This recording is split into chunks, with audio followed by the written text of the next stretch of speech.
Hello viewers, আশা রাখি সবাই ভালো আছেন। চলে আসলাম আজকে আমরা নতুন একটি ভিডিও নিয়ে। আজকে আমরা ভিডিওতে আলোচনা করব বর্তমান বাজারে কোন শেয়ারগুলোর আসলে চাহিদা বৃদ্ধি হচ্ছে। আশা করি আপনারা ধৈর্য সহকারে পুরো ভিডিওটি আমার সাথেই থাকবেন এবং একটি কথা না বললেই নয়, শেয়ার বাজার ঝুঁকিপূর্ণ জায়গা, তাই জেনে বুঝে বিনিয়োগ করার চেষ্টা করুন এবং এখানে কোনো ধরনের বাই সেল নির্দেশনা দেওয়া হচ্ছে না।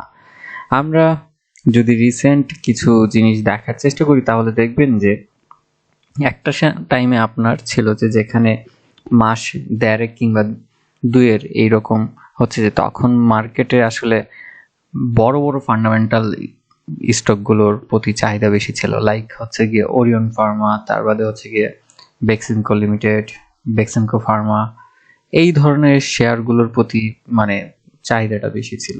হঠাৎ করে এই বড় বড় ফান্ডামেন্টাল স্টকগুলো হঠাৎ করে মার্কেট থেকে আপনার ভলিউমটা কমে যায়।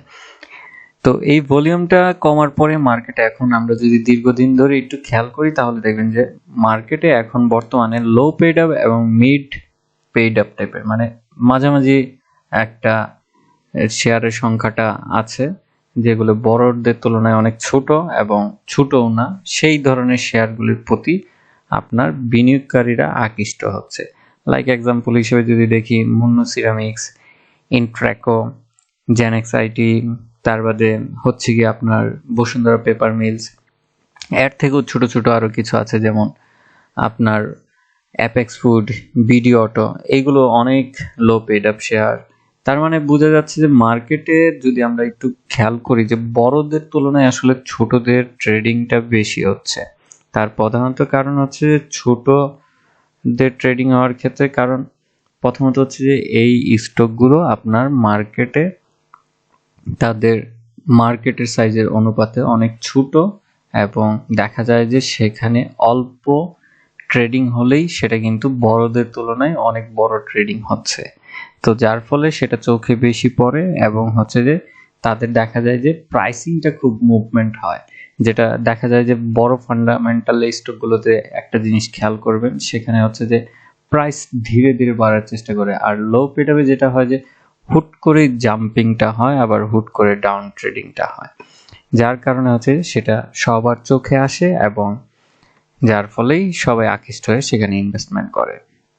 তো বর্তমানে এই সময়টা যাচ্ছে কি আসলে লো লেভেল এবং মিড লেভেল স্টকগুলোর প্রতি, এবং পাশাপাশি যে জিনিসটা হচ্ছে যে মার্কেট আমার কাছে মনে হচ্ছে যে ডিসেম্বর আমাদের এইভাবেই আসলে যাবে।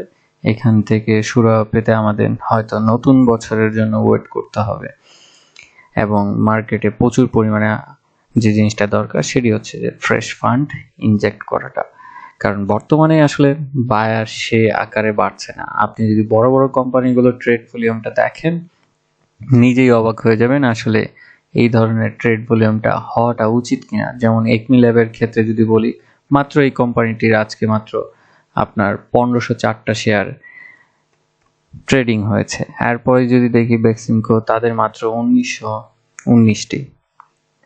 তো এই কোম্পানিগুলো হঠাৎ করে যখন এত পরিমাণের সেলিং এবং বাইং কোনোটাই হচ্ছে না, তার মানে সেটা মার্কেটের জন্য নেগেটিভ।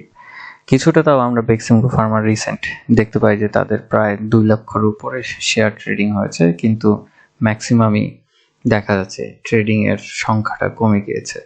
তো এখন বর্তমানে আসলে আমাদের ওয়েট করা ছাড়া কোনো উপায় নেই, তবে এটাই বলবো যে বর্তমানে আরো বুঝে শুনে তারপরে ইনভেস্টমেন্ট করার জন্য, না হয়তো আপনাকে আরো দীর্ঘদিন সময় ওয়েট করতে হবে। আজকে এতটুকুই। ভালো থাকুন, সুস্থ থাকুন এবং এ বাজারে জেনে বুঝে বিনিয়োগ করার চেষ্টা করুন। ধন্যবাদ।